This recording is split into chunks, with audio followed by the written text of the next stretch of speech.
Hi, Inclusionista Tourista here. So I'm in Ottawa now after 8 or 9 amazing days in New Brunswick. So this film, I'm going to highlight some things, not all, some things that I think that I saw, that I heard, that I experienced in New Brunswick, that I think we need to pay attention to if we're going to make change happen in the UK and really push much more to where we want to be in terms of a truly inclusive education system.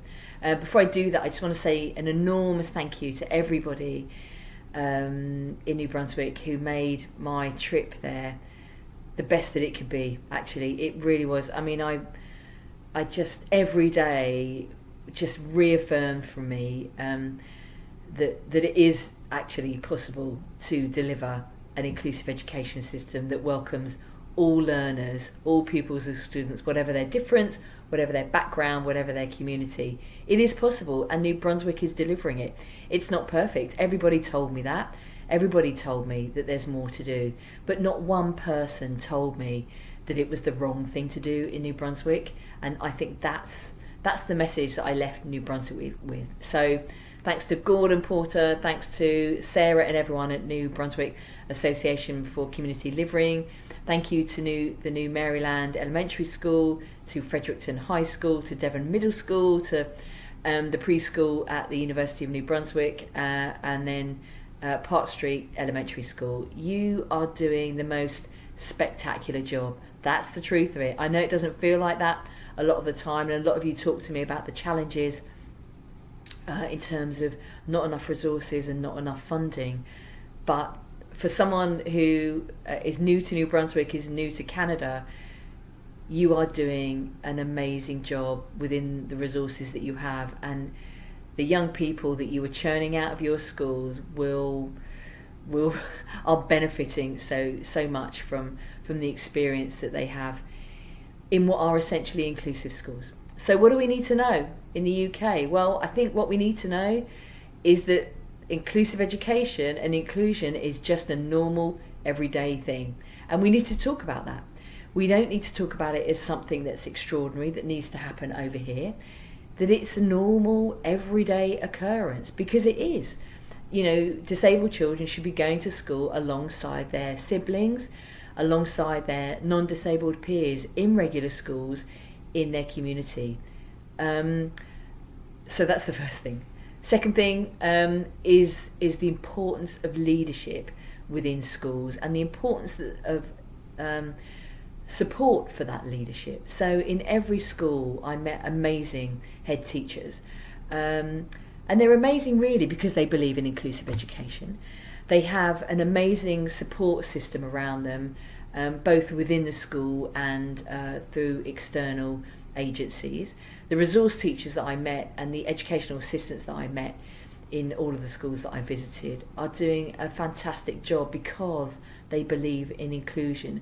They are led by a principal who believes in inclusion, and New Brunswick as a province has a Ministry of Education that provides leadership across all of its schools for, guess what, inclusive education.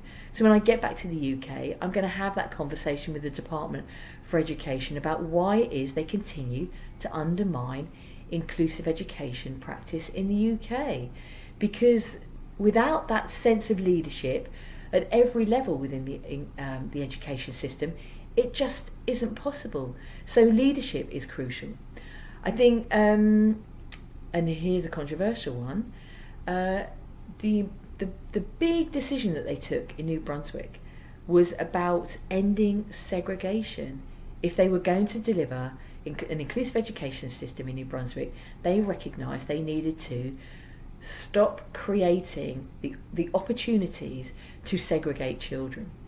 Those children that regular schools find difficult to include, young people who really kind of like learn in lots of different ways at lots of different times, who need different types of support on a daily basis and sometimes on an hourly basis.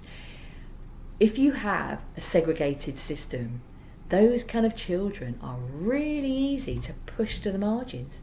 We do it in the UK, don't we? We do it to over 100,000 disabled children and young people, and that's got to stop. That's got to stop if we are serious about building an inclusive education system.